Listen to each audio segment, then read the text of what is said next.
हमारे चैनल को सब्सक्राइब करें और बेल आइकन दबाएं।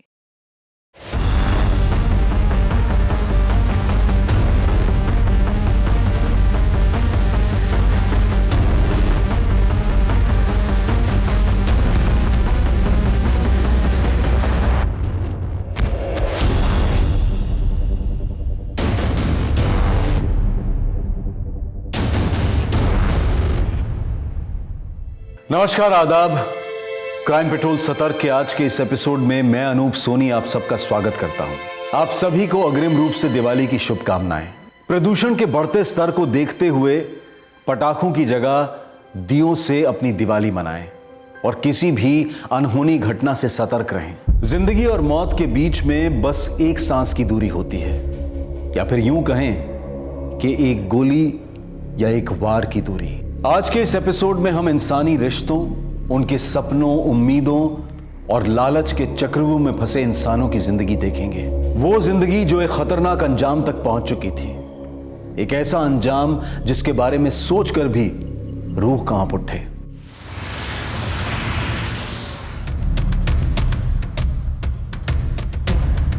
ये देखिए सर, ये 12 गोलियां।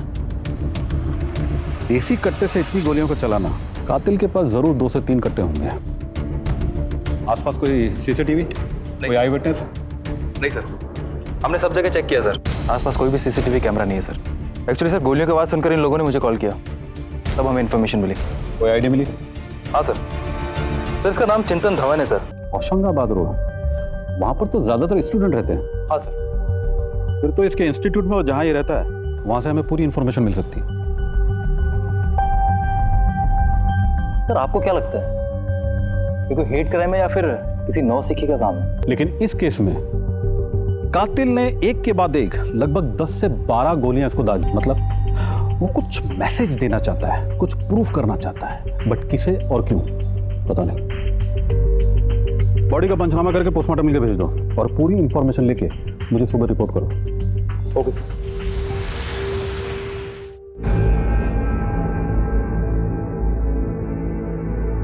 अरे तेरे अबू चले गए क्या? जी अम्मी। तूने सुलेमान को देखा है कहीं? गया होगा वो अपने काम पर। कौन सा काम? हाँ, उसकी तो नौकरी चली गई है, वो भी 15 दिन पहले। घर पे तो बताना दूर, रोज ऐसे नाटक करता है जैसे काम पे जा रहा हो। अरे अम्मी, आप फिक्र मत करो। और सुलेमान कोई छोटा बच्चा थोड़ी ना है।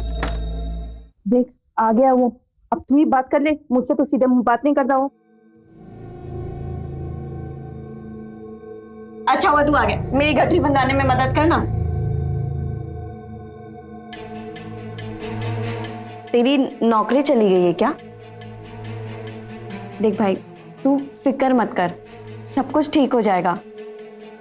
लेकिन तू जल्दबाजी में ना कोई उल्टा सीधा काम बाजी, तू लेक्चर मत जा। मैं कोई बच्चा नहीं, जा मेरे लिए पानी ले आ।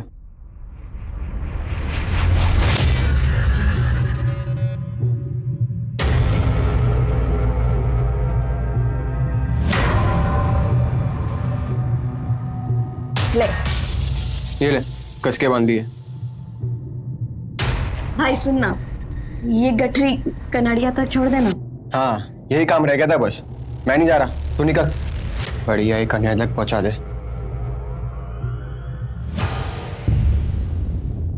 6 महीने हो गए हम एक दूसरे से बात करके, पर ऐसा लगता है जैसे हम एक दूसरे को जन्मों जन्मों से जानते हैं।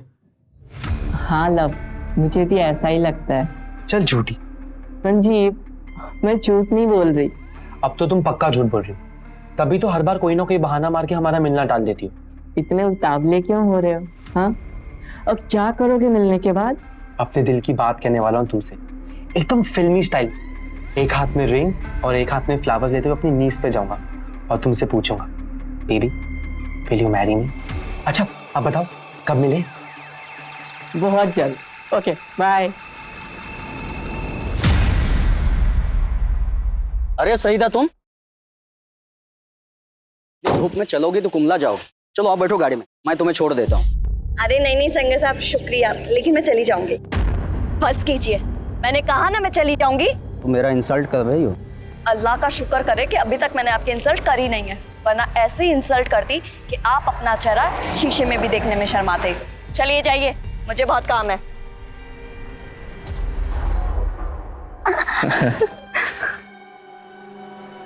तेरी सर की कसम ज़रूर, तेरे बिना है ना एक एक पल काटना भी मुश्किल हो जाएगा, पता है तेरे को? तो गाँव क्यों जा रहा है? यहीं रुक जाना। अरे तो खाऊंगा क्या? वैसे भी यहाँ पे सब काम धंधा बंद पड़ गया है। गाँव जाऊंगा, खेती करूंगा। अरे अपन राजा है वहाँ के, पता है तुझे? और मस्त वहां से आते टाइम ना एक तेरे लिए मस्त मोबाइल लेके आऊंगा और वापस तेरे पास। तो तुम मुझसे क्या चाहिए तुझे? ज्यादा कुछ नहीं, बस तेरे से दूर रहने का जो दर्द होगा ना उसकी दवा। मतलब एक छोटा सा वीडियो बनाना है रे। जब भी तेरी याद आएगी ना वीडियो देख लूंगा। वीडियो मतलब चंदू, हाँ भाई, अपन रेडी है भाई।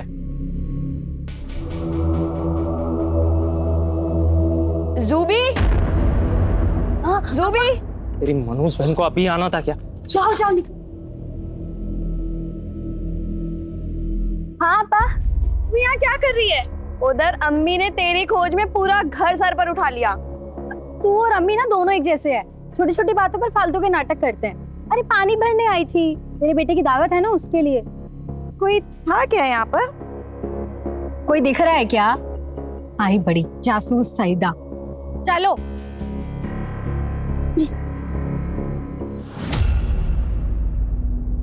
वाह, क्या खुशबू आ रही है। सईदा बेटा, जी अब्बू। बहुत ही उम्दा इंतजाम किया बेटा तूने। खुश रहो। शुक्रिया। अस्सलाम वालेकुम चाची। अस्सलाम वालेकुम मोहम्मद भाई। ओ वालेकुम सलाम मियां। भाभी जान। अरे शकील भाई आइए, आप ही का इंतजार था। आते कैसे नहीं भाभी जान, हमारे छोटे नवाब का जो जन्मदिन है।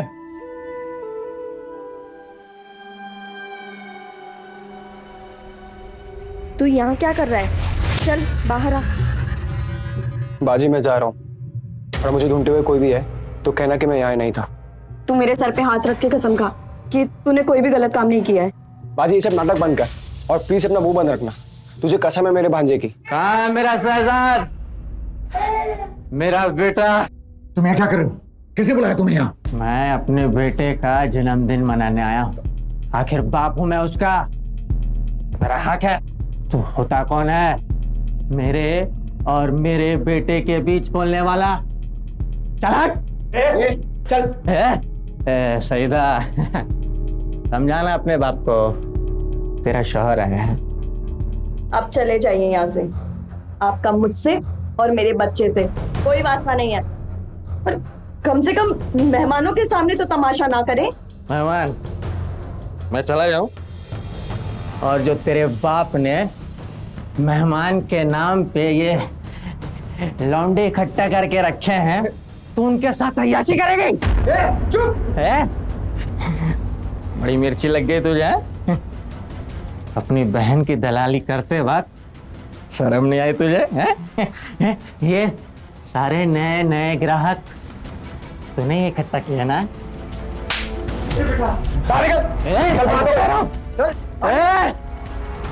देख लूंगा, तुम सबको देख लूंगा।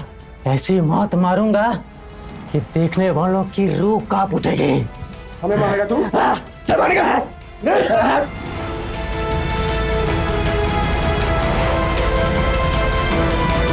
माफ करना, इसका तो हमेशा का नाटक है ये। इसको सबक मिल चुका है। आइए, हम अपना जश्न क्यों खराब करें।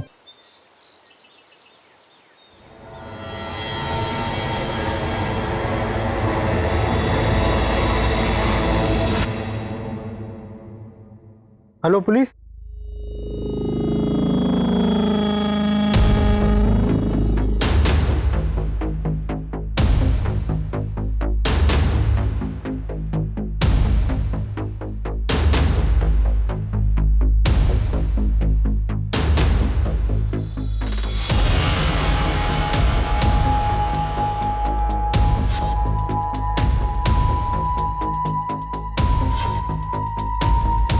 इन लोगों को पहचानते हो?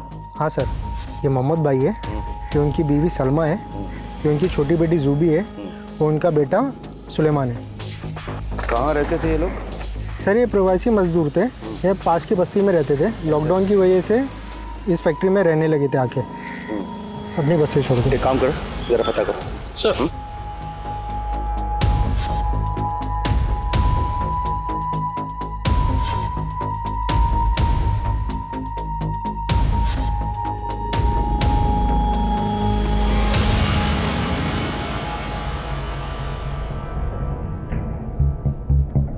मारपीट की कोई निशानी नहीं है। सर गार्ड ने बताया कि ये प्रवासी मजदूर की फैमिली है, तो ऐसा भी तो हो सकता है कि लॉकडाउन की वजह से सब डिप्रेशन में आ गए होंगे, पूरी की पूरी फैमिली सुसाइड कर ली।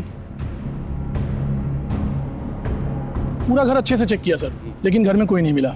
वॉचमैन, तुम तो कह रहे थे कि मोहम्मद की एक और बेटी है सईदा, और उसका कोई बच्चा भी है।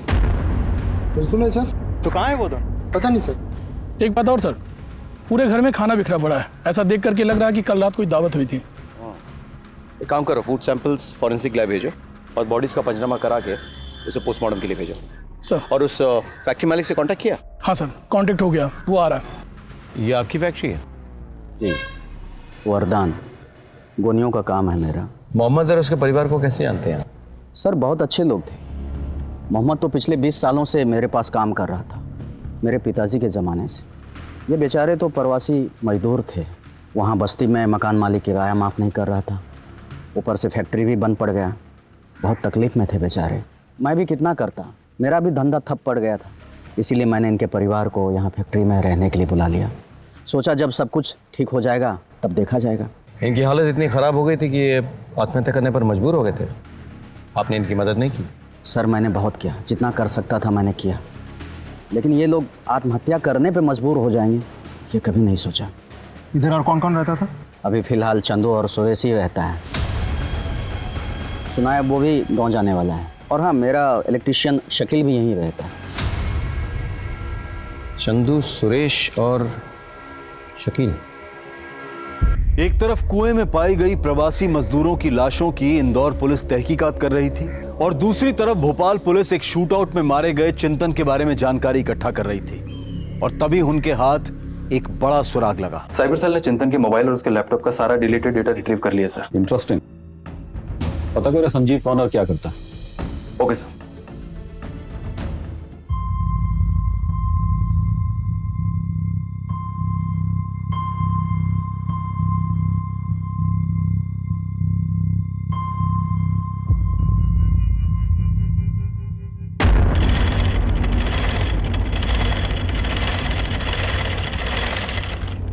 अब्बू, अब्बू आप ठीक तो है ना? लगता है आपका बीपी बढ़ गया। नहीं बेटा, हम ठीक है, हमें कुछ नहीं हुआ। मुझे पता है अब्बू, आप हम सभी को लेकर फिक्रमंद रहते हैं और फिर आपकी तबीयत बिगड़ जाती है। देखो बढ़ गया ना बीपी, मैं अभी दवाई देती हूँ। हे बेटा, तू देखना, हम 20 सालों से यहाँ पर रहकर मेहनत मजदूरी कर रहे हैं। अब ये लॉकडाउन लग गया तो सारे प्रवासी मजदूर अपने वतन लौट रहे हैं। हम तो अपने गांव जा भी नहीं सकते, वहां जाकर करेंगे भी क्या बेटा? अब्बू आप फिक्र नहीं करो, मैं हूं ना, मैं और ज्यादा मेहनत करूंगी, सिलाई और कढ़ाई के और ज्यादा काम लूंगी। हमने इतने बुरे बुरे दिन साथ देखे हैं अब्बू, तो ये लॉकडाउन हमारा क्या बिगाड़ेगा? देखना हम इसे भी पार कर जाएंगे। लोग कहते हैं कि तलाकशुदा बेटी माँ बाप पर बोझ होती है, लानत है उन पर। बेटा तू तो मेरा सहारा है बे। सर मोहम्मद और उसकी फैमिली की पोस्टमार्टम रिपोर्ट और घर पे पाए हुए खाने की फॉरेंसिक रिपोर्ट आ गई है। सर खाने में बहुत ज्यादा मात्रा में नींद की गोलियां मिलाई गई। मतलब ये सामूहिक आत्महत्या के बदले सामूहिक हत्या का केस बनता जा रहा है। सर पोस्टमार्टम रिपोर्ट के मुताबिक इनकी बॉडी पे खरोंच है। इसका मतलब ये है कि उन्हें बेहोश करने के लिए पहले नींद की गोलियां खिलाई गई, फिर उन्हें कुएं तक खींच के लेके आया गया और फिर कुएं में धक्के देके गिराया गया। और सर चारों के बॉडी में बहुत ज्यादा मात्रा में नींद की गोलियां पाई गई। एक फैमिली से 4 बॉडी बरामद होती है, उस फैमिली की बड़ी बेटी अपने बच्चे के साथ गायब है। ये सब तो मैं डाउटफुल नहीं लगता है। सर ऐसा भी तो हो सकता है कि उसकी जान को खतरा हो। सर ये भी तो हो सकता है घर की बड़ी बेटी ने इन चारों की हत्या की हो, फिर अपने बच्चे के साथ भाग गई हो। Let's not jump to conclusions. पूछताछ करते रहो, रिश्ते नाते यार दोस्त सबसे बात करो। We have to find her. और जो 2 लड़के जो पड़ोसी गायब हुए थे, क्या नाम है? Suresh and Chandu sir. एक काम करो, उनकी फोटो निकालो फैक्ट्री के मालिक से, ठीक है? और सईदा का फोन ट्रैकिंग पे डालो। शहर के तमाम मेडिकल स्टोर्स में पता करो पिछले कुछ दिनों में वहां से नींद की गोलियां किन्होंने खरीदी, और सीसीटीवी फुटेज भी चेक करो। हमें ये पता लगाना है कि ये मर्डर्स जो है वो किसकी वजह से हुई है, कौन है ये कारण, मतलब मोहम्मद, सलमा, सुलेमान या फिर जुबी। ए बेटा, मेरी बात तो सुन। सलू क्या है? ले बेटा सुन, आवारागर्दी छोड़ और मेरे साथ फैक्ट्री में चल, हाथ बटा मेरा। 4 पैसा घर में आएगा और ये उठपटांग लोगों से दूर रहेगा। मैं आपकी तरह जिंदगी भर मजदूरी करके फटियाल में नहीं रहूंगा। कोई ऐसा काम धंधा करूंगा जिससे माल भी आवे और अपना ताऊ भी जमे रहे। आप बस खाली गौनियां उठा दे रहो, मैं गौनियां भर भर के पैसे कमाऊंगा, समझे? सल्लू बेटा बात सुन ना। भाई अब्बू ने जीना हराम कर रखा है, अब सच बताओ तो पैसे कमाने ही पड़ेंगे। जितना ज्यादा तू बेचेगा ना उतना ज्यादा कमाएगा।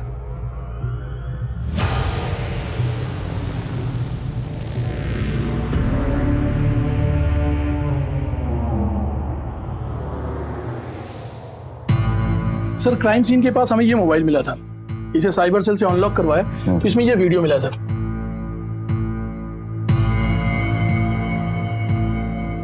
ये तो जुबी है। उसके साथ कौन है? इसका नाम सुरेश है सर। सुरेश? मतलब मोबाइल सुरेश का है? नो सर, सुरेश के दोस्त चंदू का है। ये देख तेरे लिए क्या लाया देख। हाँ ये वही था वो कल तू निहार रही थी ना मॉल के बाहर खड़े होकर। मुझे पता था ये ड्रेस तुझे पसंद है ना। देख तू मेरा कितना ख्याल रखता है। तू रुक, मैंने इसको अभी पहन के आई, ठीक है? हाँ जा।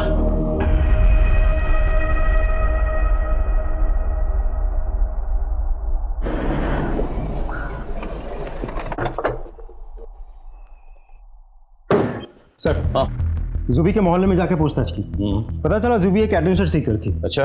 मोहल्ले में सभी के साथ कम ज्यादा फ्लर्ट करती थी वो। रियली? ये सर, जब कोई उसके साथ फ्लर्ट करता था, उसे छेड़ता था, उसके साथ बातचीत करता था, ये सब वो बहुत एंजॉय करती थी, उसको अच्छा लगता था सर। यहाँ तक कि आसपास के जवान लड़के भी सिर्फ रूबी के लिए उसके गली के चक्कर लगाया करते थे।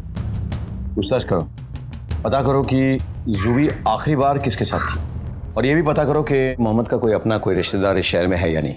अगर है तो हम उनसे मिलना चाहेंगे, क्योंकि इस केस की परतें जितनी खुलती जा रही है केस उतना ही उलझता जा रहा है। हमारे हाथों में जायका कमाल का है।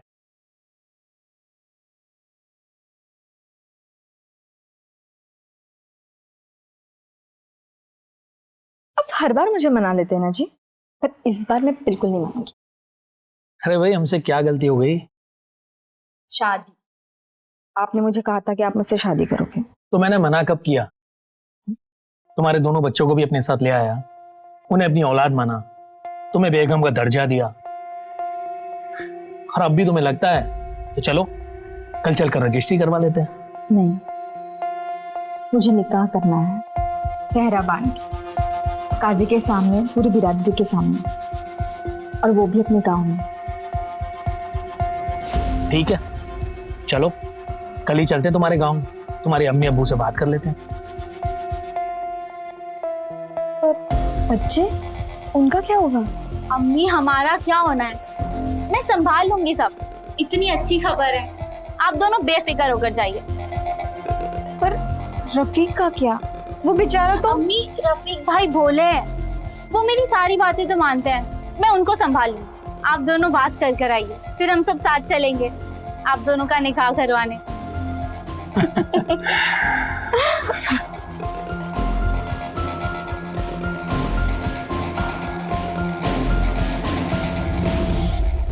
हमने तुम्हारे चिंतन के बीच में हो रही इंटरनेट में पूरी चैट हिस्ट्री रिट्रीव कर ली है। बहुत प्यार मोहब्बत वाली बातें हुआ करती थी तुम दोनों के बीच में। Hey my love, I miss you. Same here. वो बहुत पुरानी बात है, अब हम दोनों के बीच में ऐसा कोई रिश्ता नहीं। वो लड़की, मेरा मतलब है वो लड़के ने मुझे बहुत टप्पू बनाया सर।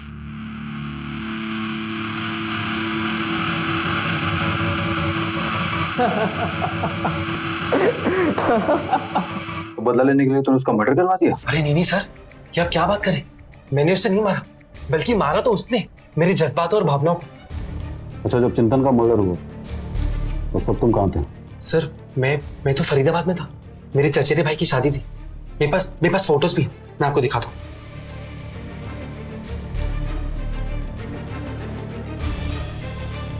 ठीक है, फिलहाल अभी तुम जा सकते हो, लेकिन हमसे बिना परमिशन लिए शहर से बाहर मत जाना।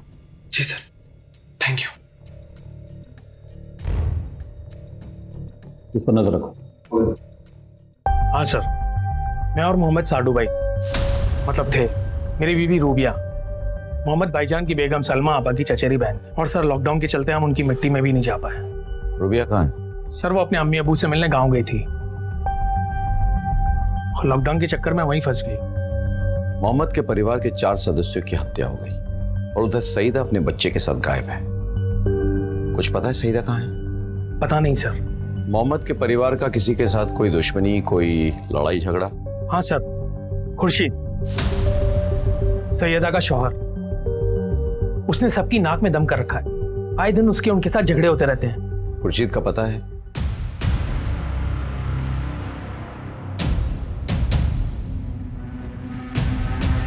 सर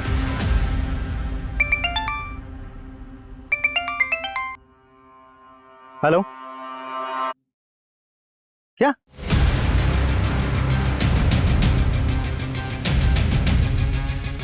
सर, जितनी जल्दी हो सके आप फैक्ट्री के कुएं वाले लोकेशन पे पहुंच जाइए।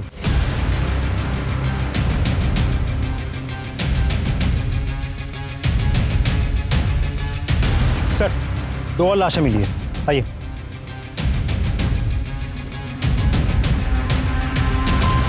ये देखिए सर, ये चंदू और सुरेश। इसी कुएं से मोहम्मद और उसके पूरे परिवार की लाशें मिली थी। उनका बेरहमी से कत्ल किया गया था और आज ये 2 लाशें। ये कोई कोइंसिडेंस नहीं है, हो ना हो इनका भी मर्डर हुआ है। लेकिन इतने सारे लोगों को कौन और क्यों मार रहा है? एक काम करो, बॉडीज का पंचनामा करके पोस्टमार्टम के लिए भेजो और आसपास पता करो। सर, यहाँ पर जो हादसे हो रहे हैं उसके बारे में कुछ जानते हो?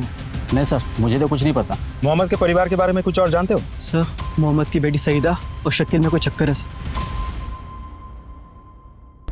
सर, कहीं ऐसा तो नहीं कि मोहम्मद को अपनी तलाकशुदा बेटी और शकील के रिश्ते पे एतराज हो और इसीलिए शकील ने सईदा के साथ मिलकर पूरे परिवार को खत्म कर दिया हो और सईदा को लेकर भाग गया हो? जूबी और सुरेश का अफेयर चल रहा था। पहले जूबी का मर्डर होता है, फिर सुरेश का। सईदा जो है जूबी की बड़ी बहन थी। कहीं ना कहीं इस वारदात का सईदा के वारदात से आपसी संबंध तो है। इन मसलों का तार जो है ना, वो कहीं सईदा और शकील से जाके जोड़ रहे हैं। सईदा के फोन को ट्रैकिंग पे डाला था, क्या रिपोर्ट है? सर, उसने अभी तक अपना फोन ऑन ही नहीं किया। तो शकील का फोन ट्रैक करो, हो सकता है दोनों एक साथ छुपे हुए। हाँ, और साथ ही साथ मुझे मोहम्मद, सलमा, सुलेमान और जूबी के कॉल रिकॉर्ड्स भी चाहिए। हाँ, इनका डेटा मिलना बहुत जरूरी है। फॉलो सर, संजीव का बैंक अकाउंट और उसकी कॉल डिटेल चेक कर ली गई है सर, सब क्लियर है सर। मतलब हमारे पास कोई डिटेल नहीं है? No sir. ठीक है, तो एक काम करते हैं, इन देसी कट्टों के जरिए कातिलों तक पहुंचने की कोशिश करते हैं। पता करो पिछले दिनों 1 2 नहीं बल्कि 3 कट्टे किसने और कहां से खरीदे। अपने खबरियों को काम पे लगा दो। मुझे नहीं लगता हमारे भोपाल में कट्टे बेचने वाले ज्यादा हैं। एक तरफ इंदौर पुलिस सईदा और शकील का अभी कुछ पता नहीं लगा पाई थी, दूसरी तरफ भोपाल पुलिस को भी संजीव के बैंक अकाउंट डिटेल्स और कॉल रिकॉर्ड से कुछ हासिल नहीं हुआ था। वैसे तो ये दोनों केसेस अलग नजर आ रहे थे, लेकिन पुलिस के हाथ कुछ ऐसी हैरतअंगेज बातें आने वाली थी जिससे इस केस की इन्वेस्टिगेशन की पूरी दिशा ही बदल जाने वाली थी। अगर सईदा और शकील को भागना होता तो क्या घर के जरूरी सामान छोड़ के जाते वो लोग? ये देखो, बच्चों के कपड़े, दूध का डिब्बा, दूध का बोतल, कुछ भी तो लेके नहीं गए। लॉकडाउन चरम सीमा पर थी, ऐसे में ये जरूरी सामान कोई छोड़ के नहीं जाता है। सर, कहीं ऐसा तो नहीं कि कोई पूरे परिवार को मार के उन्हें उठा ले गया हो? सईदा का पति, ऐसा मुमकिन है। वो सईदा को वापस चाहता था और शकील से बदला लेना चाहता था, तो हो सकता है कि कहीं बंद करके उसे टॉर्चर कर रहा। सर ये ट्रंक है जो हमें मोहम्मद के घर से बरामद हुआ था सर। इसकी जब तलाशी ली गई सर तो इसमें से ये 2 लाख रुपए मिले। 2 लाख रुपए? Yes sir. कहीं ये तो वजह नहीं है मर्डर इसकी। पता करो कि ये सुलेमान करता क्या था, उसके पास ये 2 लाख रुपए आए कैसे? अवैध चरस और गांजे की स्मगलिंग करता है। लॉकडाउन के चलते अच्छा भाव भी मिल रहा था, काफी पैसे भी उसने कमा लिए। किसके लिए काम करता था? साहब वो जोसेफ का पंटर बन चुका था। जोसेफ का पंटर? जोसेफ को लिया।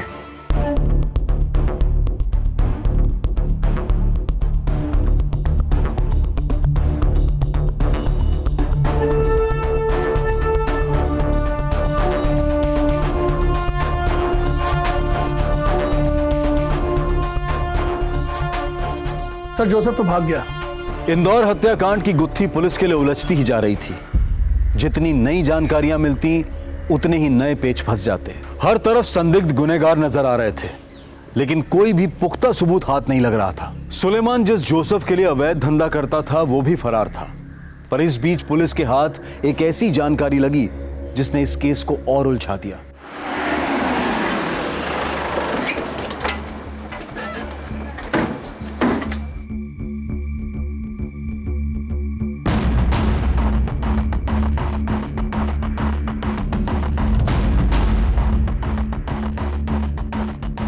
ये तो सईदा, उसका बच्चा और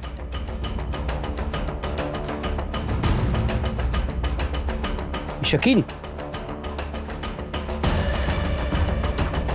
सर इन सबको मिला के मरने वालों की संख्या 2-3 नहीं, पूरे के पूरे 9 हो गए।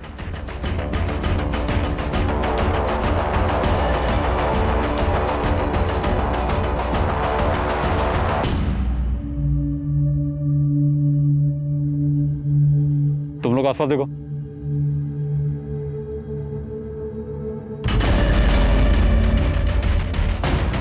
तेरी लाश तो बहुत सड़ चुकी है। काफी पुरानी लाश है। चेहरे को जानबूझकर कुचल दिया गया ताकि इसकी शिनाख्त ना हो सके। बॉडी का पंचनामा करके पोस्टमार्टम के लिए भिजवा दो। Okay sir.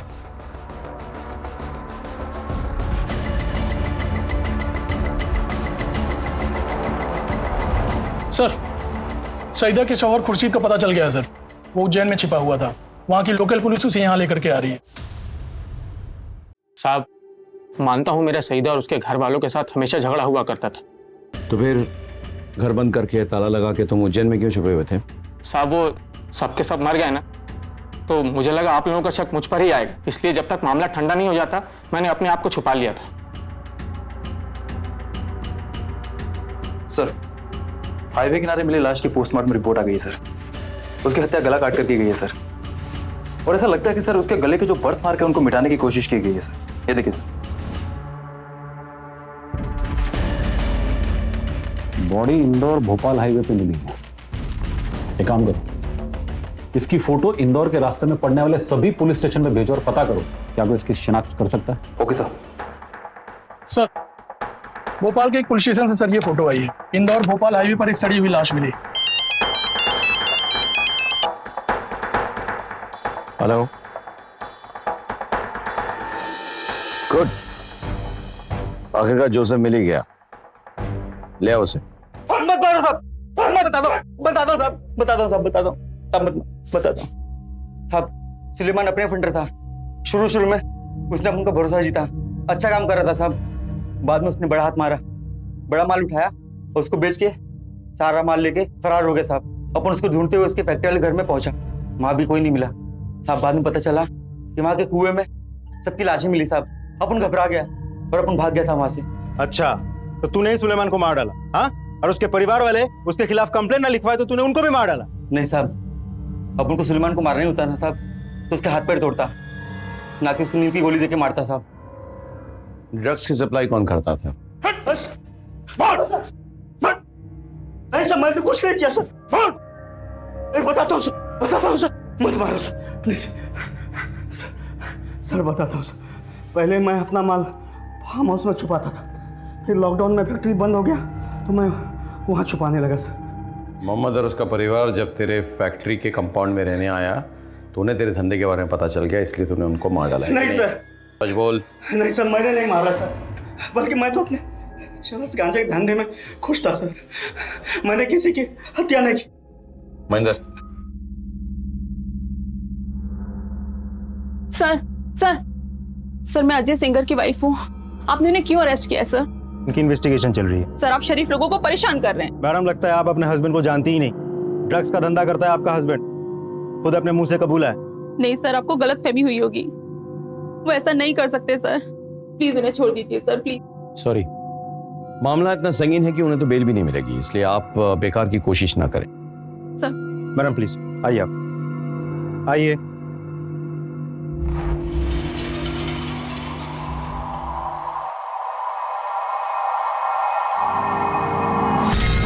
ये सईदा के गहने इसके पास। सुनो, ये जो मैडम गई ना, फटाफट लेके आओ उनको, फटाफट बुलाओ। अच्छा, ये जो गहने आपने पहन रखे हैं इस पिक्चर में, ये गहने कहाँ पे हैं? ये क्या कर रहे हैं? अपनी फीस ले रहा हूँ। मेरे मना करने के बाद भी शकील जबरदस्ती लेके चला गया था। ये किस्सा किस दिन हुआ? 3 दिन पहले। 3 दिन पहले। उसके ऐन 1 दिन बाद हत्याकांड होता है।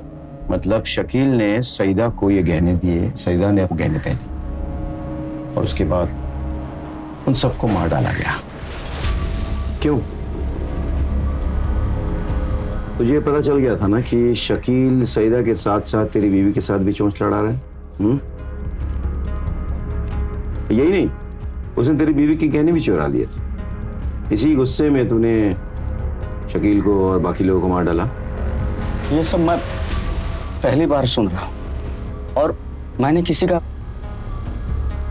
खून नहीं किया है। महेंद्र, जरा इन्हें ले जाओ अपने साथ और खातिरदारी करो। जब तक सच ना उगले रुकना नहीं। चलो ले जाओ। सर चलो सर आपको सर, कोई गलत आप भी चलिए। सर मेरी बात तो प्लीज मैडम चलिए।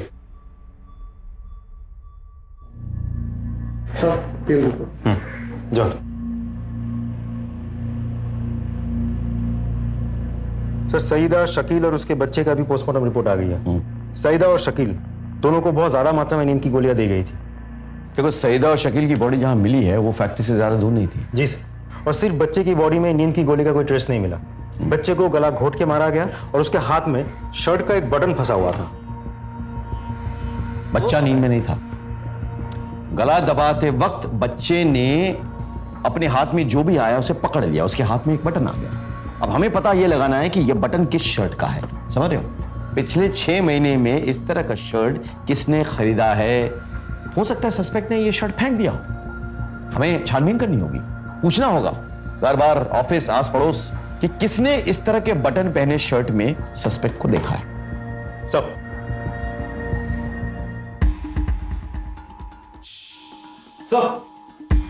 कट्टे बेचने वाला मिल गया था। पिछले कुछ दिनों में तुमसे किसी ने 3 कट्टे खरीदे? हाँ साहब, पर नाम याद नहीं। वापस। शक्ल तो याद होगी ना? हाँ साहब। स्केच बनवाने में हमारी मदद करोगे? जी साहब।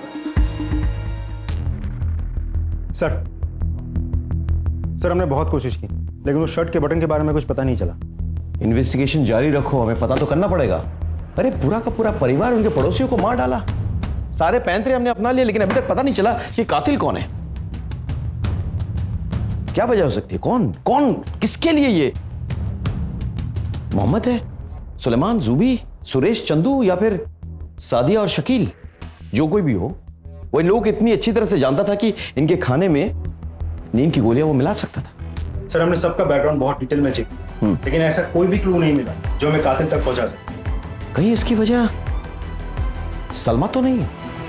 तुम एक काम करो, जहां ये लोग पहले रहते थे ना वहां पता करो। कोई ना कोई तो वहां पे होगा जो सलमा के बारे में जानता होगा। हाँ, come on, let's go.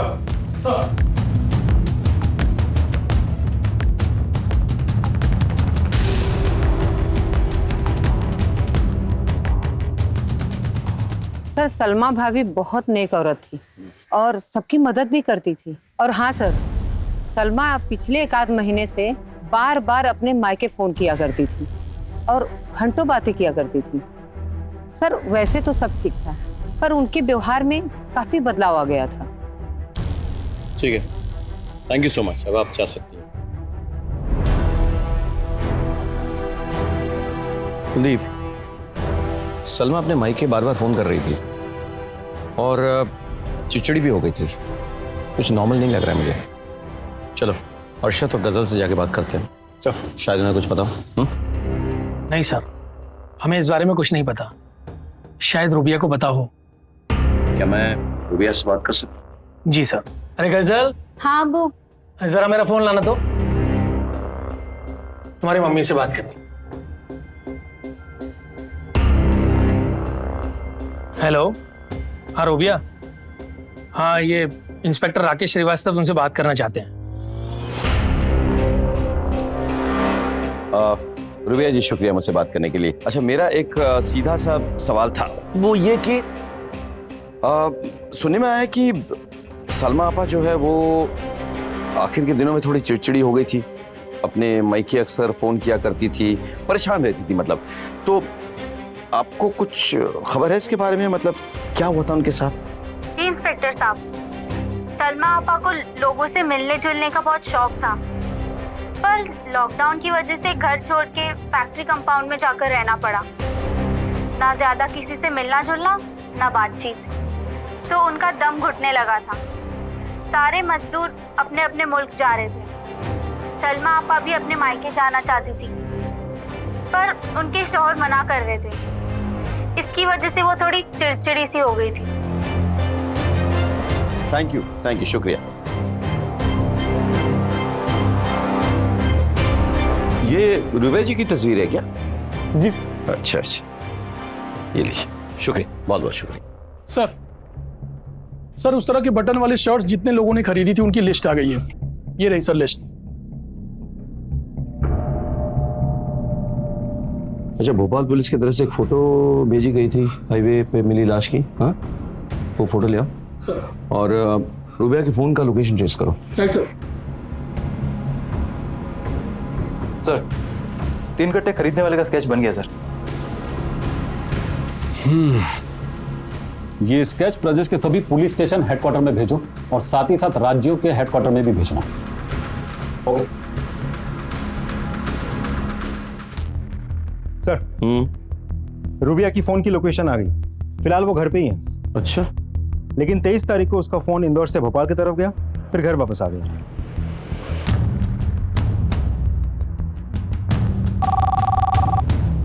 Hello, मैं कुंज विहार पुलिस स्टेशन से पीआई बोल रहा हूँ। जैन सर। अच्छा, आपका वो भेजा हुआ स्केच तो हमें मिला, साथ ही साथ वो लाश की फोटोग्राफ भी। एक बात पता करनी थी कि लाश के पोस्टमार्टम के मुताबिक आपको क्या लगता है, अंदाजे से मर्डर किस दिन हुआ होगा? जी 23 तारीख के आसपास। ओके सर, मेडिकल स्टोर से सर इतनी ज्यादा क्वांटिटी में किसी ने नींद की गोलियां नहीं खरीदी थी। जिसने ये दवाइयां खरीदी, ये रही सर उसकी फोटो।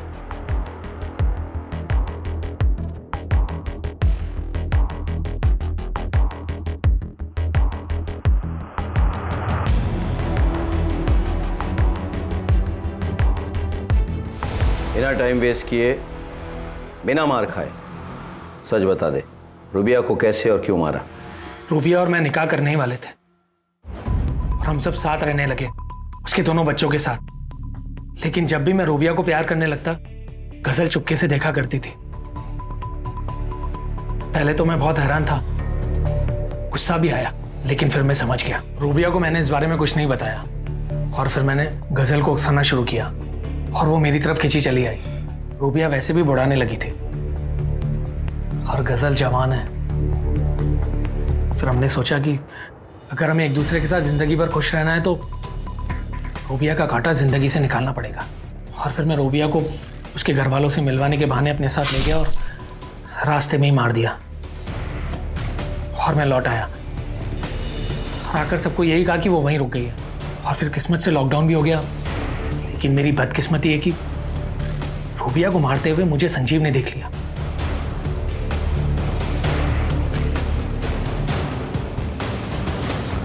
और वो मुझे ब्लैकमेल करने लगा। फिर उससे पीछे छुड़वाने के लिए उसके कहने पर मुझे चिंतन को मारना पड़ा। उसे कैसे मारा? उसके लिए मैंने 3 देसी कट्टे खरीदे कि जिससे कोई प्रॉब्लम ना हो। फिर मैंने सारी गोलियां चिंतन के सीने में उतार दी। और बाकियों को कैसे मारा? सर उन सबको मैंने नहीं मारा। सच सर बताओ, कैसे मारा? सर सच बोल रहा हूँ सर सच बोल रहा हूँ सर। रजल मैडम, आप बताने का कष्ट करेंगी कि आपने 4-5 मेडिकल स्टोर से भाई का प्रिस्क्रिप्शन दिखाकर नींद की गोलियां क्यों ली? वो सलमा खाला और मोहम्मद खालू बार बार अम्मी के बारे में पूछ रहे थे। वो लोग पीछे ही पड़ गए। रूबिया कहाँ है? नहीं तो हम पुलिस के पास चले जाएंगे। उनसे पीछा छुड़ाने के लिए उन दोनों को मारना पड़ा। और फिर सईदा के बच्चे के बर्थडे के बहाने मैं उसके घर गया और मैंने सभी के खाने में नींद की गोलियां मिला दी। मारना तो मैं मोहम्मद और सलमा को चाहता था, लेकिन सब लोग वहीं पे थे तो उनको पता चल ही जाता, इसलिए मुझे सबको मारना पड़ा। मैं पूरी कोशिश करूंगा तुम दोनों को सख्त से सख्त सजा मिले। कामा तुराणम न भयम न लज्जा। अरशद और गजल ने अपने शारीरिक आकर्षण को प्रेम समझा और उसकी खातिर गजल की मां और अरशद की होने वाली बीवी रबिया की हत्या कर दी। इस एक हत्या के बाद अरशद और गजल अपराधों के फेर में पड़ गए और फिर उन्होंने 11 हत्याओं को अंजाम दिया। पर वो कहते हैं ना कि अपराधों की लिस्ट चाहे कभी कभी थोड़ी लंबी हो जाए, लेकिन उसका अंत जेल की काल कोठरी में ही होता है। और अरशद और गजल के साथ भी यही हुआ। हाँ, अगर वो अपना पहला अपराध करने से पहले अपने आप पर काबू पा लेते तो शायद आज चैन की जिंदगी जी रहे होते। और अगर सईदा का परिवार भी थोड़ा सतर्क रहता तो उन सबको भी जान से हाथ नहीं धोना पड़ता। एक बेतुकी सी कहावत है, औरतों के पेट में कोई बात नहीं पचती। काश औरतें सच में अपने दिल की हर बात बोल पाती। औरतों को अक्सर अपने दर्द, अपनी तकलीफों को दबाने के लिए मजबूर किया जाता है। सुकून की दवा खामोशी हो सकती है, लेकिन दर्द भरी चुप्पी स्लो पॉइजन की तरह होती, जो तिल तिल करके आपको मारती है। सोचिए कितनी घुटन भरी होगी ऐसी जिंदगी।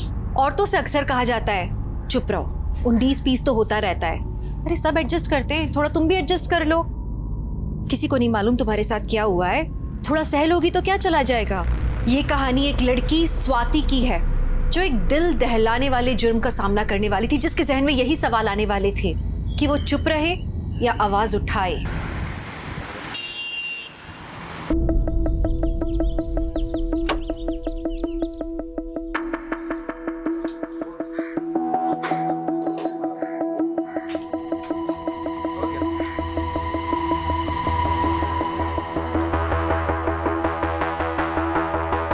बात इतनी भी छोटी नहीं थी माँ, लेकिन आपने फिर भी मेरा साथ नहीं दिया।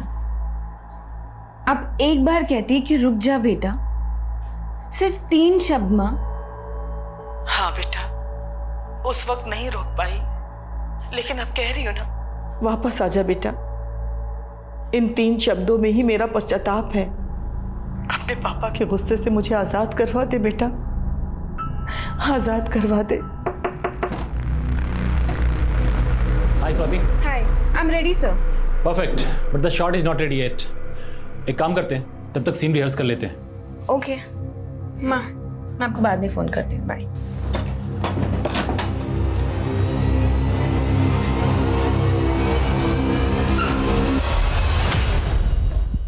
तुमने मुझे समझ क्या रखा है? मुझे फिल्म में चांस देके तुम मुझ पे चांस मारोगे? मुझसे उलझ के अपना करियर बर्बाद करियो तुम। ओह, तो तुम लड़कियों को एक्सप्लॉइट करके उनका करियर बनाते हो, राइट? स्वाति, क्या कर रही हो तुम ये? सर, I'm sorry, मैं थोड़ा। अरे तुम क्यों सॉरी बोल रहे हो उनको? Kunal, you have no idea अभी इसने क्या किया अंदर। बात कर रहा हूँ ना। सर, I'm sorry, मैं छोड़ देता हूँ। अपना काम करो, जाओ। कुणाल, तुम उस कमीने को डिफेंड कर रहे हो। तुम्हें मालूम भी है उसने मुझे मोलेस्ट करने की कोशिश की। स्वाति, मुझे भी उस पर गुस्सा आ रहा है, लेकिन पानी में रह के मगरमच्छ से बैर नहीं करते। लेकिन इस इंडस्ट्री में तो सारे मगरमच्छ भरे पड़े हैं ना, जिसको देखो वो निगलने को ही तैयार है। रिलैक्स, शांत हो जाओ तुम। तुम्हें उस मैथ्यू की फिल्म नहीं करनी है, मत करो। मेरे पास एक दूसरा ऑफर है तुम्हारे लिए। कौन सा ऑफर? बंटी, मुझे कन्विंस करने के लिए इधर उधर की बातें करने की जरूरत नहीं है। I know what you want.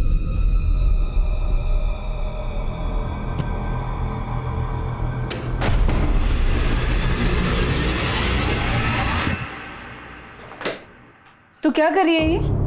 कुछ नहीं, बॉयफ्रेंड से बात कर रही थी और उसे अपना टशन दिखा रही थी। तुझे आइडिया भी है वो तेरी इस वीडियो को रिकॉर्ड कर सकता है, इसको वायरल कर सकता है, तुमको ब्लैकमेल कर सकता है और पता नहीं क्या क्या कर सकता है। तू कुछ ज्यादा ही सोच रही है, ऐसा कुछ भी नहीं है।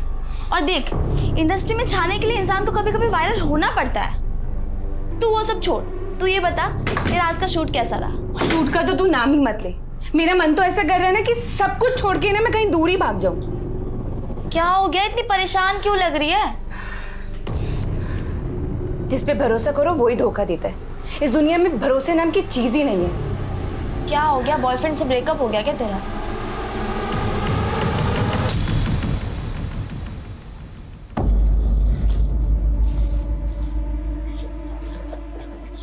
मेरा बैग छोड़। मेरी स्वाति देखो, तुम मुझे ऐसे अवॉइड नहीं कर सकती। यार प्लीज, यहाँ पे ना तमाशा क्रिएट करने की जरूरत नहीं है, मुझे लेट हो रहा है यार। तू लेट हो रहा तो मैं छोड़ दूंगा ना तुम्हें। तुम इधर आओ, तुम्हें जो कहना ना गाड़ी में बैठ के कहना। आज स्वाति देखो, अच्छे काम के लिए जा रही हूँ, नाराज होके मत जाओ। आई एम सॉरी, मैं छोड़ दूंगा तुम्हें। प्लीज प्लीज आज बैठ जाओ, प्लीज आओ ना, बैठो आओ।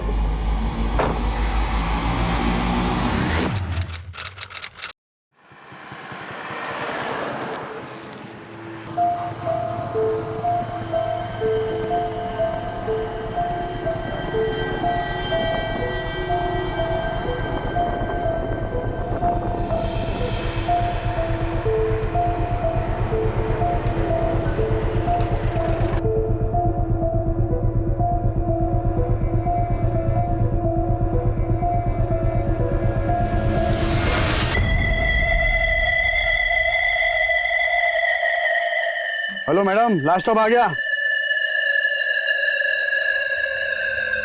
अरे मैडम, अरे ओ मैडम।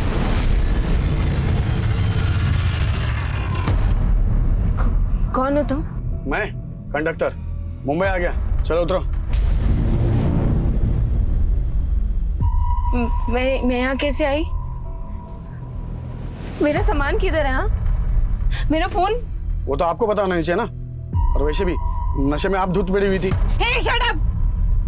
क्या बकवास कर रहे हो? हाँ, मेरा सामान तुमने ही गायब किया। मेरा सामान वापस दो मुझे। अरे चोर समझा है क्या? हाँ, हमने है ना किसी के सामान संभालने की गारंटी नहीं ली है। चलो चलो निकलो यहाँ पे, चलो। अरे अरे मैडम क्या कर रही हो? छोड़ो मुझे मैडम, छोड़ो मुझे। सामान वापस कर। पुलिस को फोन लगाओ।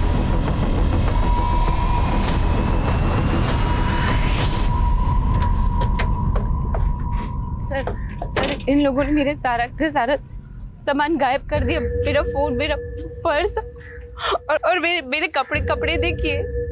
इन लोगों ने कुछ गलत किया होगा। साबी लड़की होश में नहीं है, पता नहीं फालतू की बकवास कर रही है। एक मिनट, अच्छा कहाँ रहती हो तुम? सर, गोरेगांव में।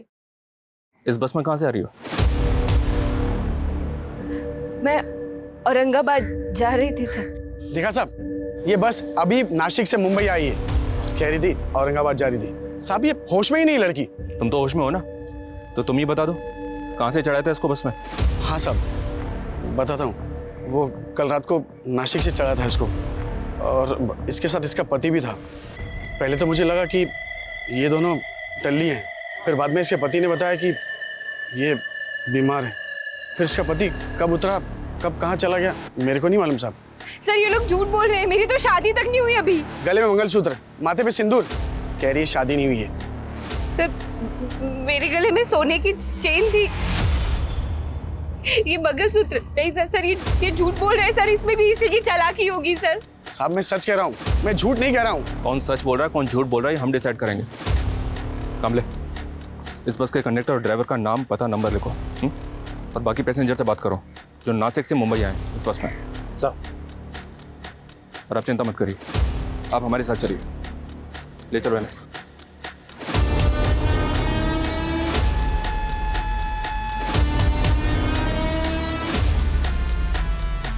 चलो हम मान लेते हैं कि आप शादीशुदा नहीं हैं, लेकिन आप कह रही थी कि आप मुंबई से औरंगाबाद जा रहे थे, तो फिर आप नासिक से मुंबई आने वाली बस में कैसे पहुंच गई? सब वही तो मुझे समझ में नहीं आ रहा है कि मैं उस बस में कैसे पहुंची। आप औरंगाबाद किस काम से जा रही थी, ये भी याद नहीं है? आप औरंगाबाद जाने के लिए घर से कब निकली थी, ये याद है आपको? 31 दिसंबर को। 31 दिसंबर? आज 2 जनवरी है मैडम। आज 2 जनवरी है? जी हाँ। और इस दौरान आप कहाँ थी, किसके साथ थी, आपको कुछ भी याद नहीं? मैं होश में नहीं थी सर, मुझे कुछ भी याद नहीं आ रहा कि मैं कहाँ थी। आपकी कंडीशन अभी ठीक नहीं है, आप घर जाइए, आराम से सोचिए, और अगर आपको कुछ भी याद आता है तो हमें तुरंत आकर बताइए।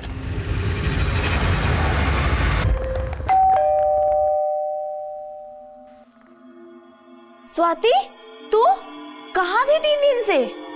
ना कोई कॉल ना कोई मैसेज। 1 मिनट, कुछ बोल क्यों नहीं रही है? और ये क्या है? ये सिंदूर मंगलसूत्र कोई बहुरानी का रोल मिला है क्या? अरे कुछ बोल क्यों नहीं रही है? अभी भी किरदार में है क्या? स्वाति, गले में मंगलसूत्र, माथे पे सिंदूर, कह रही है शादी नहीं हुई है। अरे झूठी नंबर की, 1 नंबर की झूठी है।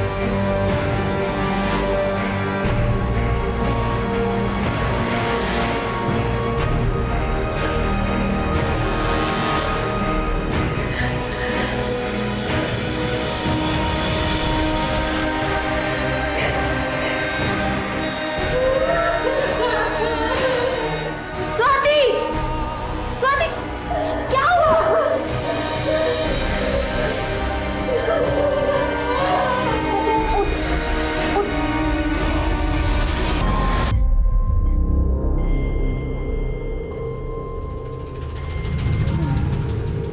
आपका रेप हुआ है?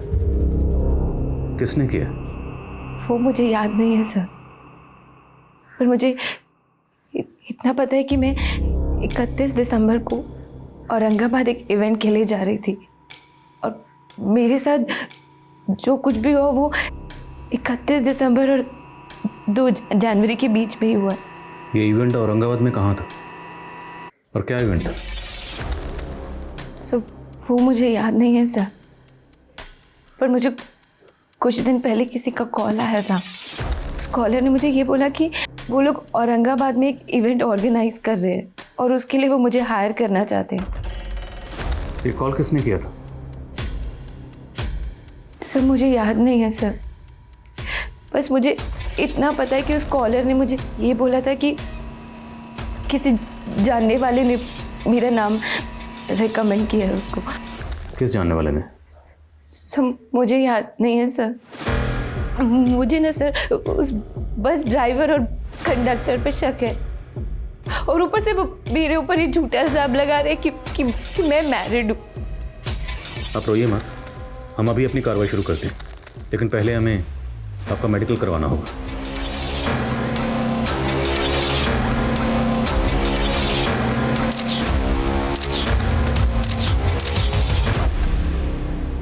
सर स्वाति का मेडिकल हो गया, उसके ब्लड में सेडेटिव के ट्रेसेस मिले जो उसको 4-5 दिन पहले दिए गए होंगे। उसकी बॉडी पे कहीं कहीं खरोच के निशान भी हैं सर। हालांकि रिपोर्ट रेप कंफर्म नहीं कर रही है, लेकिन लड़की सेक्सुअली एक्टिव थी। रेप के काफ़ी टाइम बाद मेडिकल करवाया गया, इसलिए शायद रेप कंफर्म नहीं हुआ, लेकिन लड़की के ब्लड में सेडेटिव के ट्रेसेस, बदन पे खरोंचों के निशान, तो मुमकिन है कि लड़की के साथ ज़बरदस्ती हुई होगी।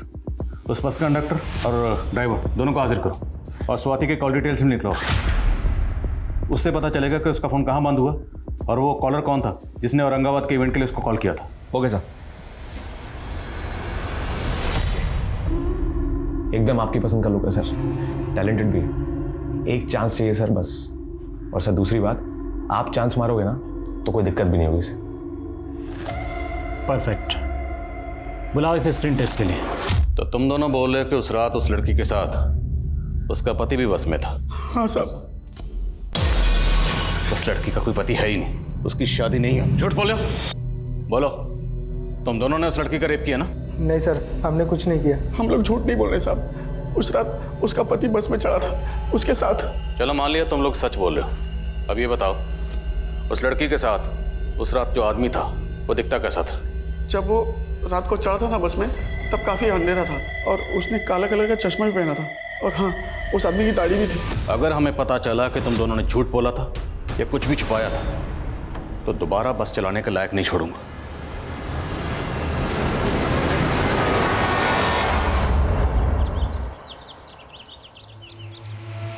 हाँ तो मैं ना जाऊँगी, फिर मैं तुझे बताऊँ, ठीक है? तो 8 बजे की सुबह क्लासेस है, तुझे पता है? काव्या, हाँ। मुझे तुमसे कुछ बात करनी है। ओके बाय, मैं जाती हूँ। Yes sir. काव्या, तुमने उस फॉरेन यूनिवर्सिटी में अप्लाई किया? एक्चुअली सर, आप जानते हैं एक्सीडेंट में मेरे फादर की डेथ हो गई थी। आई नो काव्या, पर देखो जो हो गया उसे भुलाया तो नहीं जा सकता है, लेकिन तुम्हें अपने फ्यूचर के बारे में भी सोचना चाहिए। सर अब मैं अपना फ्यूचर नहीं देख सकती, अब सिर्फ प्रेजेंट ही देख सकती, और मेरी आई मेरी एजुकेशन का खर्चा अफोर्ड भी नहीं कर सकती, और मैं उनको छोड़ के कहीं जा भी नहीं सकती हूँ सर। इनफैक्ट अब तो मुझे उनकी सर्वाइवल के लिए कोई जॉब करनी पड़ेगी। कैसी जॉब? सर समझ में नहीं आ रहा है कि मैं क्या करूँ, पर हाँ मेरे बाबा की ऑटो है, तो मैं सोच रही थी कि ऑटो ही चला लेती हूँ। क्या तुम ऑटो चलाओगी? देख सरला, ये ऑटो बेच के ना काव्या की शादी करा दे, कम से कम बेटी की शादी से तो छुटकारा मिलेगा। अरे शादी तो करा दूं, पर कोई अच्छा लड़का तो मिले। अरे मेरा भांजा है ना सुरेश, मंडी में सब्जी की दुकान लगाता है और वो काव्या को पसंद भी करता है। पसंद नहीं करता आंटी, हमेशा घूरता रहता है। 10th के आगे तो पढ़ाई उसने की नहीं, और अभी से ही नशा शुरू कर दिया। इसके तेवर देख के लगता है हाथ से निकल जाएगी, संभाल लो इसको। हाँ आप अपना देखो। इतना मुंहफट होना अच्छा नहीं होता। चल अंदर, इसे भी लेती आ। चल। पहले आपने कहा था कि आप बस में थी, और अभी आप कह रही हैं कि आप कार में थी। हाँ सर, 31 दिसंबर को मैं कार में थी, और फिर उसी कार में किसी ने मुझे कोल्ड ड्रिंक ऑफर की, जिसको पीने के बाद मैं बेहोश हो गई थी। तो आप किसकी कार में थी? सर ये मुझे याद नहीं है, पर मैं उसी कार से औरंगाबाद जा रही थी। 31 दिसंबर को, राइट? तो 31 दिसंबर को कार से आप औरंगाबाद गई, और आपको जब होश आया तब आप बस में थी 2 जनवरी को, यही कहना चाहती हैं? हाँ सर, 31 दिसंबर और 2 जनवरी के बीच में। तो आपने इस बारे में अपनी फैमिली को क्यों नहीं बताया? सर आई नो आपने बताया था कि आप यहाँ पर अकेली रहती हैं, पर आपकी फैमिली, आपके पेरेंट्स, वो कहाँ हैं? सर मेरी फैमिली पुणे में रहती है, मैं उन लोगों को ये सब नहीं बता सकती सर, और आपसे भी मैं ये रिक्वेस्ट करती हूँ कि प्लीज़ आप भी उन्हें कुछ मत बताइएगा, वरना मेरी मम्मी।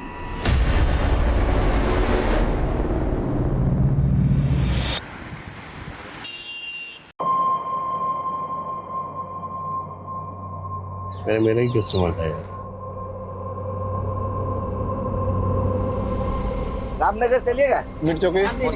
आप बैठ जाइए। ये जब से आई है अपना धंधा ही बैठ गया है। ये हम मर्दों से बराबरी करने चली है, लगता है इसको इसकी औकात दिखानी पड़ेगी। कौन है ये? तुम ही हो ना? और तुम्हारे साथ ही कौन है? स्वाति। और हमने सुना है कि स्वाति के सिर्फ दोस्त ही नहीं, कोऑर्डिनेटर भी हो। हाँ सर, पर आप कहना क्या चाह रहे हो सर? औरंगाबाद में जो इवेंट हुआ था, वो काम तुमने दिलवाया था उसे? औरंगाबाद? नहीं सर, वो ऑफर तो उसे सामने से आया था सर, खुद से। तो हो सकता है उस इवेंट के लिए तुमने किसी को उसका नाम रिकमेंड किया? आप साफ साफ बताइए सर, आप कहना क्या चाहते? स्वाति का रेप हुआ है। रेप? हाँ रेप। और स्वाति का कहना है कि उसे कार में ले जाया गया था, और फुटेज में साफ दिख रहा है वो कार में तेरे साथ गई थी। सर गई जरूर थी, पर मैंने उसे एसजे रोड पे ड्रॉप कर दिया था सर।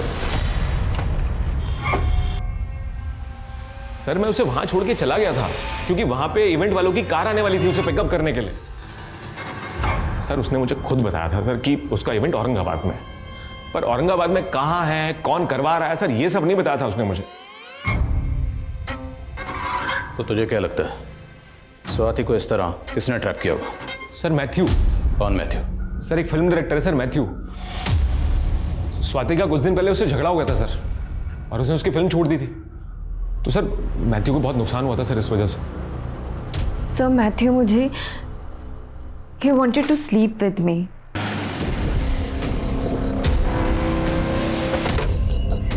सर यही वो जगह है सर जहां मैंने स्वाति को ड्रॉप किया था 31 दिसंबर की शाम को। कुणाल ने जब आपको एसजे रोड पर ड्रॉप किया, वहां से औरंगाबाद के लिए आपको एक दूसरी कार पिकअप करने के लिए आने वाली थी, राइट?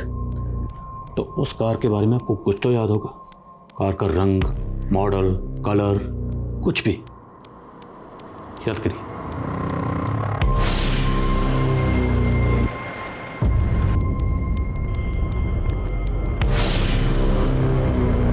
सर मुझे कुछ भी याद नहीं आ रहा है।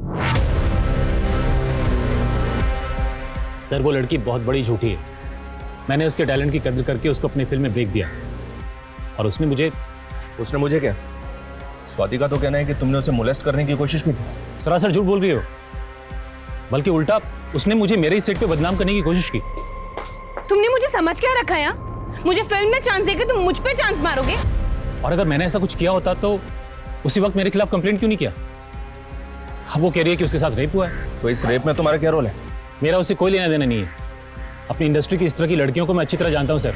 हो सकता है ये कोई पब्लिसिटी स्टंट हो उसका, मीडिया में हाइप लेके कल तक की स्ट्रगलिंग एक्टर रातों रात फेमस होना चाहती है। She wants to be a star.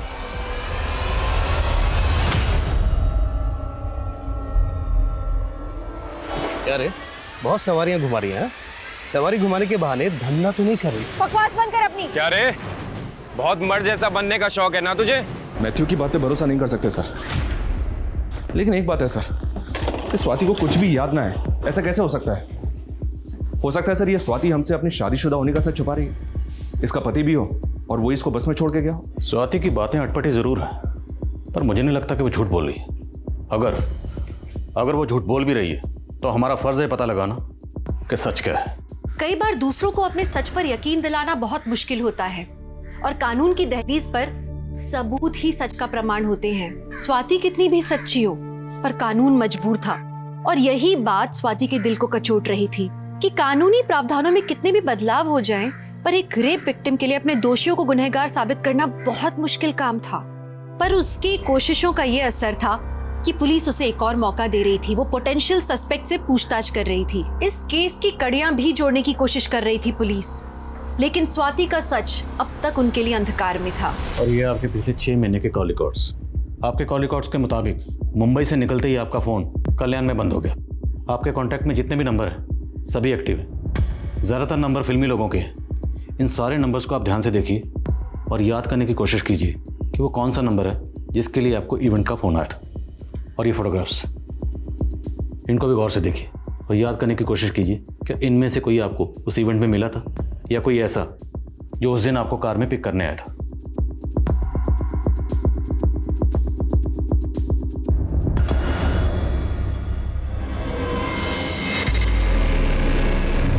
कौन है लड़का स्वाति? इस लड़के ने आपका रेप किया था और इसका नंबर तो पुणे का है और इसने आपको 4 महीने पहले कॉल किया था और औरंगाबाद में जो इवेंट था उसके लिए आपको कॉल दिसंबर में आया था। बोलो स्वाति, क्या इस लड़के ने आपको औरंगाबाद बुलाया था? नहीं सर, इस लड़के ने 2 साल पहले मेरा 2 साल पहले भी आपका रेप हुआ था? जब मैं पुणे में रहती थी तो ये मेरे पीछे पड़ा हुआ तो मुझे परेशान करता था ये सब। तो तब आपने पुलिस कंप्लेंट की थी? सर हिम्मत नहीं थी मेरे पास और मेरे पापा। पुलिस में जाके बदनामी करनी है क्या हमारी? है अर्जुन के साथ शादी कर ले, अपना घर बसा ले, हमारे घर की बात घर में रह जाएगी। और इन सब के बावजूद भी मेरे पापा ने अर्जुन के घर वालों से पैसे लेके मेरी शादी उनसे जोड़ दी। मैं वहां से भाग आई और यहाँ पर आकर मैं स्ट्रगल कर रही हूँ। मैंने यहाँ पर आके अपना नंबर भी चेंज करवा लिया, पर पता नहीं उसको मेरा नंबर कहाँ से मिला। उसका 4 महीने पहले मेरे पास कॉल भी आया था। कैसी हो स्वाति? कौन? तू मेरी आवाज भी भूल गई? मैं अर्जुन। कहाँ हो तुम? मैंने उसका फ़ोन उठाना ही बंद कर दिया था सर, और उसके बाद उसने कॉल करना भी बंद कर दिया। तो आपको नहीं लगता हो सकता है इसी ने आपको किसी दूसरे नंबर से ट्रैप किया हो? अपने कॉल रिकॉर्ड्स को आप एक बार गौर से देखिए और याद करने की कोशिश कीजिए कि इनमें से वो नंबर कौन सा है जिससे आपको औरंगाबाद के उस इवेंट के लिए कॉल किया गया था। सर मुझे कुछ भी समझ में नहीं आ रहा कौन सा नंबर था। अच्छा ठीक है, आप जब भी किसी इवेंट में परफॉर्म करने जाती हैं तो उसकी कुछ डील होती होगी, कुछ पैसों की बात हुई होगी, हो सकता है आपको कुछ एडवांस भी मिला। अच्छा ठीक है, आप अपनी बैंक अकाउंट डिटेल्स दीजिए, हम देखते हैं, शायद ट्रांजैक्शन से कुछ पता चले।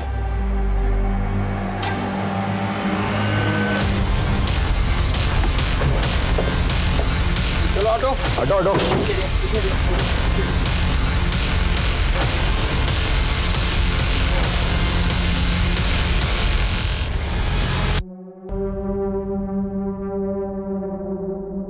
इस लड़की के पास कोई आईडी नहीं है, कोई लीड नहीं जिससे इसकी पहचान हो सके। केवल हाथ पे एक माँ का टैटू है। पाटिल एक काम करो, सभी पुलिस स्टेशन की मिसिंग कंप्लेंट स्कैन करो।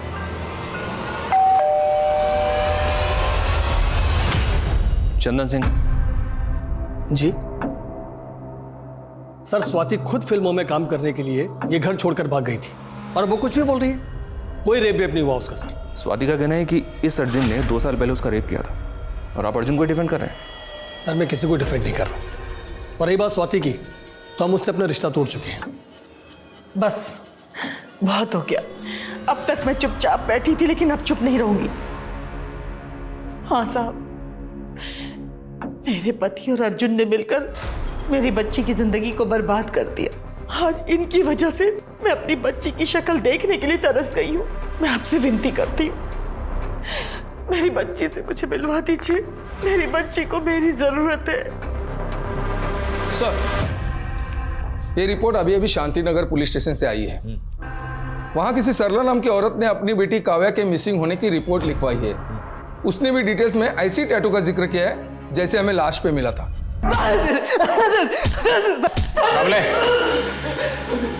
बोल। सर, मैं मानता हूँ कि स्वाति को बीवी बनाना चाहता था, लेकिन उसका कभी रेप नहीं किया मैंने। सर बकवास बंद कर, हमें सब पता है। 2 साल से तो उसे ढूंढ रहा था। 4 महीने पहले तूने उसे कॉल भी किया था।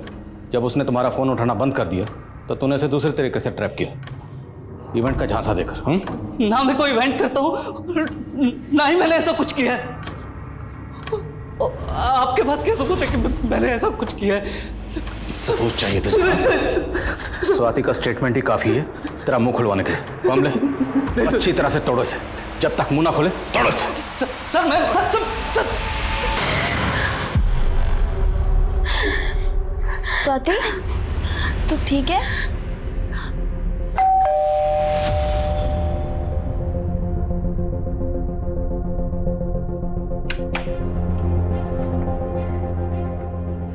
स्वाति, स्वाति,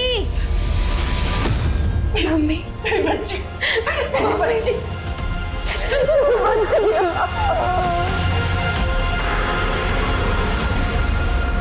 आपकी बेटी को जिस बेरहमी से मारा गया है, ऐसे लगता है किसी की कोई खास खुन्नस रही होगी उससे।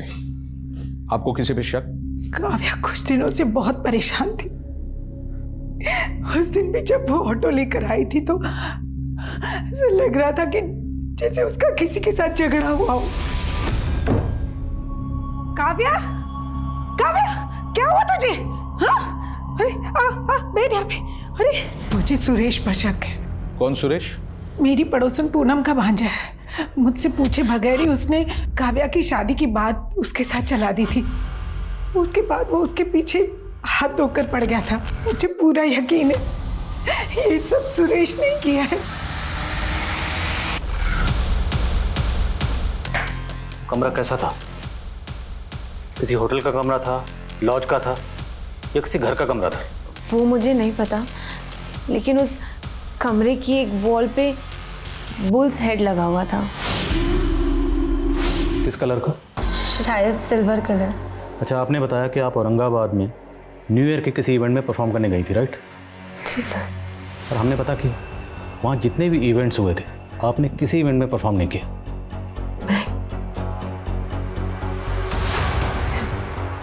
देखिए, हमने आपकी बैंक ट्रांजैक्शन भी चेक की। 30 दिसंबर को आपके अकाउंट में 30,000 रुपये ट्रांसफ़र हुए थे। याद करने की कोशिश कीजिए वो किसने किए होंगे। सर, हो सकता है वो इवेंट वाले लोगों ने मेरे अकाउंट में ट्रांसफ़र किए हो एडवांस के लिए। मैंने कुछ नहीं किया साहब। मैं मानता हूँ मैं काव्या से शादी करना चाहता था, लेकिन जोर जबरदस्ती नहीं। मैं तो उससे प्यार करता था साहब। उसने तेरा पैर ठुकरा दिया और तूने उस पर खुन्नस निकाली? नहीं सर, मैंने ऐसा कुछ नहीं किया साहब। जब तक सच नहीं बोले कूटो इसको। नहीं साहब नहीं। सर, स्वाति के बैंक अकाउंट में वो 30,000 प्रकाश दड़वी नाम के इस आदमी के अकाउंट से भेजे गए थे। इस प्रकाश दड़वी की डिटेल्स निकाली मैंने। इसकी बैंक में जो एड्रेस है वहाँ पे प्रकाश दड़वी नाम का कोई आदमी रहता ही नहीं। इसकी आईडी भी फेक निकली। मुझे तो लगता है सर ये आदमी ही फेक है। इस प्रकाश दड़वी का एक नंबर स्वाति के CDR में भी मिला था सर, क्योंकि ये नंबर एक्टिव था इसलिए मैं डाउट नहीं हुआ। लेकिन अब ये नंबर बंद आ रहा है और ये नंबर भी फेक आईडी पे लिया गया था। सर काव्या ने तो हमको चौंका ही दिया। इतना बोल्ड स्टेप। ऑटो चलाने लगी थी वो, पर बहुत हार्ड वर्किंग थी वो। ऑटो चलाने के साथ साथ पढ़ भी रही थी। उसका किसी के साथ कोई अफेयर? आई डोंट नो आपको बताना चाहिए या नहीं, पर हमें हमेशा से ऐसा लगता था कि उसके और रमन सर के बीच उनका अफेयर था।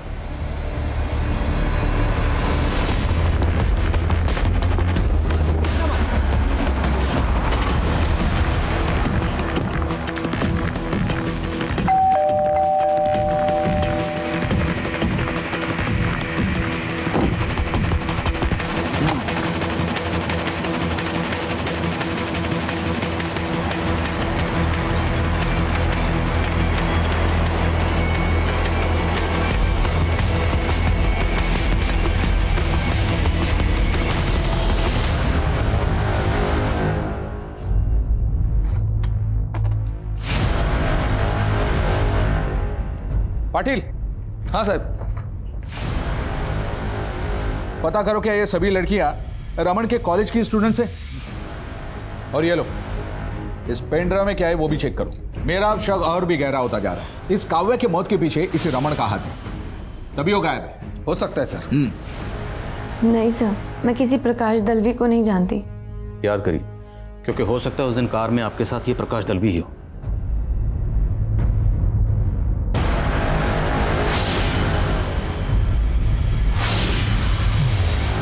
मुझे नहीं पता सर, मुझे याद ही नहीं आ रहा है। तो स्वाति याद करिए, जब तक आपको कुछ याद नहीं आएगा हम क्रिमिनल्स तक कैसे पहुंचेंगे? स्वाति की कोशिशें अब ना उम्मीद हो रही थी। उसका परिवार, उसके दोस्त, अब कोई उसके साथ नहीं था। और वहीं काव्या का संघर्ष एक घिनौने अपराध की भेंट चढ़ चुका था। उसका दोष क्या था? अपने परिवार को चलाने के लिए उसने एक ऐसा प्रोफेशन चुना जिसपे मर्दों को लगता है कि उनका स्टैंप लगा है, लेकिन उसने एक अनूठे काम को चुना जहां उसे शाबाशी मिलनी चाहिए थी, हौसला अफजाई मिलनी चाहिए थी। वो मेल ऑटो ड्राइवर्स की गंदी सोच का शिकार बनी, अपने दोस्तों की हंसी का पात्र बनी, और उसको जो अंजाम मिला वो एक क्रूर अपराध का अंदेशा दे रहा था। आखिर उसको ये अंजाम किसने दिया होगा? अजीब बात है सर, प्रकाश दड़वी के अकाउंट से 2 ट्रांजैक्शन हुए हैं। 30,000 स्वाति के अकाउंट में और 40,000 शर्मिला शिंदे के अकाउंट में। और ये शर्मिला औरंगाबाद में रहती है। औरंगाबाद?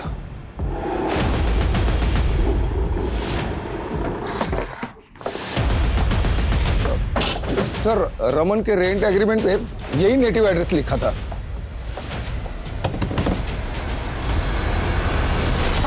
सर मैंने कुछ नहीं किया सर। Sir please sir. तू एक विकृत मानसिकता वाला है। लाचार और कमजोर फीमेल स्टूडेंट्स को फंसाकर उनके वीडियोस बनाता है और उन्हें ब्लैकमेल करता है। पारुल के साथ भी यही किया था ना तूने, और काव्या के साथ भी? नहीं सर, मैंने काव्या के साथ ऐसा कुछ भी नहीं किया है। झूठ बोलता है। उसके कॉल रिकॉर्ड्स में लास्ट कॉल तेरा ही था।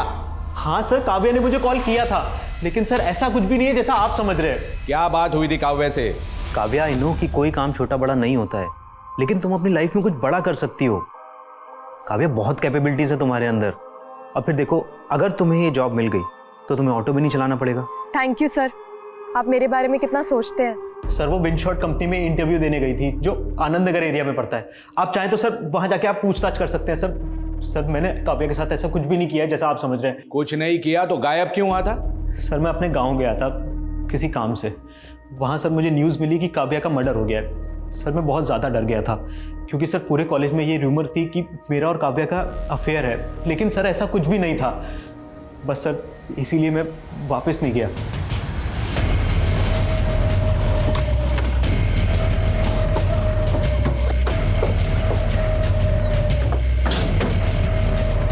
शर्मिला को बुला होगा। शर्मिला मैम तो विदेश रहती हैं साहब। प्रकाश दलवी को जानते हो, जिसने शर्मिला के अकाउंट में 40,000 रुपये ट्रांसफर किए थे? साहब वो तो बंगले का रेंट था 2 दिन का। कैसा रेंट? ये बंगला शूटिंग पे देते हैं रेंट पे। 2 दिन की शूटिंग थी एक वेब सीरीज की, 31 दिसंबर और 1 जनवरी। 31 दिसंबर को जो यहाँ पे शूटिंग हुई थी उसमें ये लड़की थी? नहीं साहब, मैं ज़्यादा कुछ नहीं जानता, क्योंकि मुझे अंदर जाने की परमिशन भी नहीं थी साहब।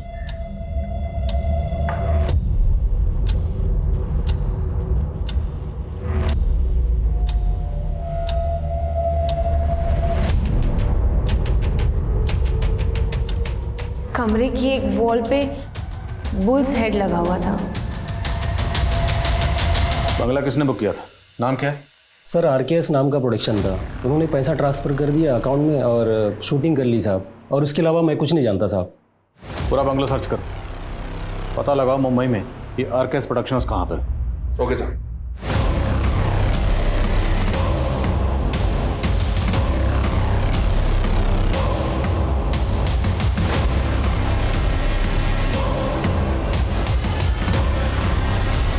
तो क्या है ना कि हमारे पास ही के गांव में हम लोग एक पुलिस पोस्ट ओपन कर रहे हैं, वहाँ हमारे डीआईजी साहब आने वाले, तो हम एक इवेंट ऑर्गेनाइज करवाना चाहते हैं। इसमें मैं आपकी क्या मदद कर सकती हूँ? सर अंदर डस्टबिन से एक कॉफी शॉप का बिल मिला है, मुंबई का एड्रेस है और डेट 30 दिसंबर।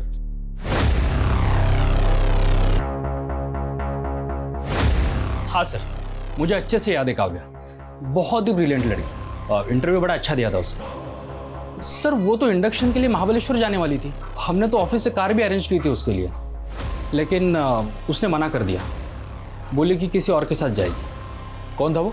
सॉरी सर, मैंने उसका नाम नहीं पूछा। सर कैफ़े के बिल पे 30 दिसंबर का 11:40 का टाइम था और इस दौरान की फुटेज में कैफ़े में ये सारे लोग अंदर जाते दिखे हैं। ये देखिए। स्वाति को बुलाओ।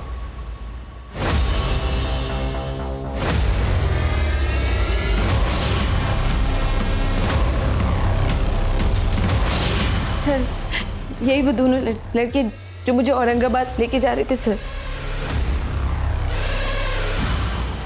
इस ऑटो वाले का पता लगाओ और पता लगाओ दोनों लड़के कौन है और इनके फोटोग्राफ सब जगह सर्कुलेट करो और ये भी पता लगाओ इनका कोई क्रिमिनल रिकॉर्ड है या नहीं। फास्ट। Okay sir.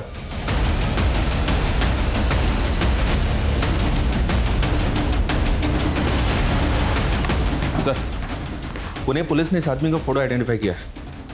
ये आदमी काव्या नाम की एक लड़की के रेप और मर्डर केस में सस्पेक्ट है। काव्या की बॉडी में सेम सेडेटिव्स मिले जो स्वाति की बॉडी में मिले।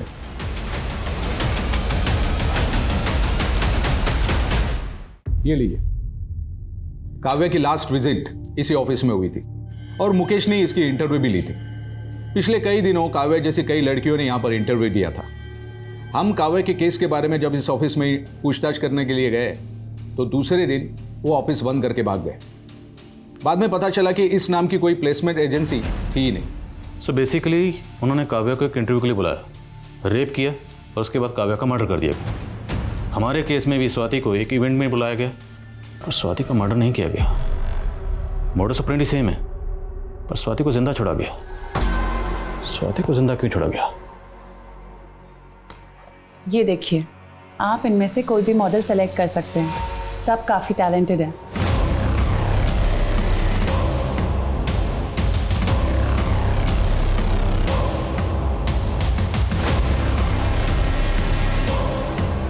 सर आओ। सर ये वही ऑटो वाला है जिसके ऑटो में वो दोनों रेपिस्ट बैठे थे। बोलो। जरा बहुत दिन पहले बिठाए थे तो याद नहीं है कि कहाँ से बिठाए थे। हाँ लेकिन उनको बांद्रा स्टेशन छोड़े थे सब। वो कैफे दहिसर में कहीं है, याद करो। तुमने उन दोनों को दहिसर में कहीं से बिठाया होगा। हाँ साहब, वो दहिसर चेक नाका के पास से उठाया था उनको। और हाँ, मलाड में रुके थे एक मोबाइल रिचार्ज की दुकान में वो दोनों।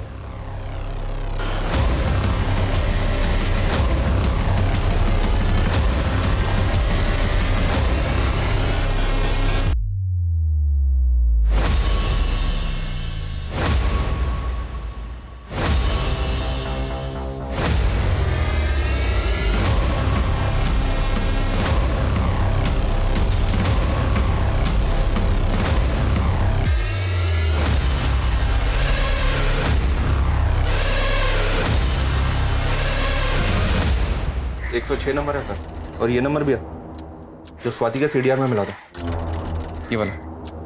तो उसने ये नंबर भी रिचार्ज करवाया होगा पर ये नंबर तो काफ़ी टाइम से बंद है। प्रकाश दलवी का ये नंबर भले ही बंद, लेकिन बाकी के सारे नंबर चेक करो। हो सकता है कोई सस्पिशियस नंबर मिले जो प्रकाश दलवी की तरह फेक आईडी से खरीदा गया हो।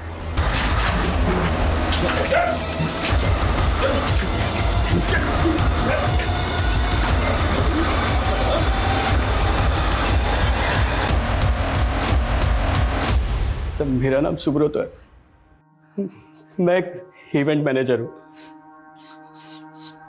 सर मैं मुकेश। बी ग्रेड फिल्मों में लाइन प्रोड्यूसर का काम करता हूँ। प्रोडक्शन कंपनी की आड़ में कॉलगर सप्लाई करते हो। लड़कियां कहाँ से मिलती हैं तुम लोगों को? इंडस्ट्री में स्ट्रगल करने वाली कुछ लड़कियां पैसों के लिए सब कुछ करने के लिए तैयार हो जाती। और तू तो क्या करता है? सर मैं कास्टिंग डायरेक्टर हूँ। और सर मैं फोटोग्राफर हूँ। अब ये बताओ कि तुम लोग ये सब करते कैसे हो? सर जब हम लोग बी ग्रेड फिल्मों की लड़कियों का फ़ोटोशूट करते हैं तभी लड़कियां भी सिलेक्ट कर लेते हैं, फिर उनका एमएमएस बना के उनसे काम करवाते हैं और पैसे भी कमाते हैं। और स्वाति के साथ भी तुम लोग ने यही किया था ना? सर उस दिन हम लोगों ने स्वाति को वहाँ से पिकअप किया।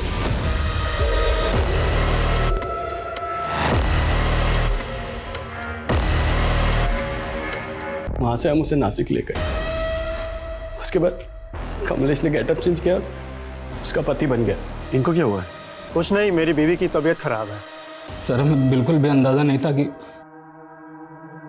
वो पुलिस के पास चली जाएगी। पहले कोई गई नहीं थी साहब, नहीं तो क्या? नहीं तो क्या?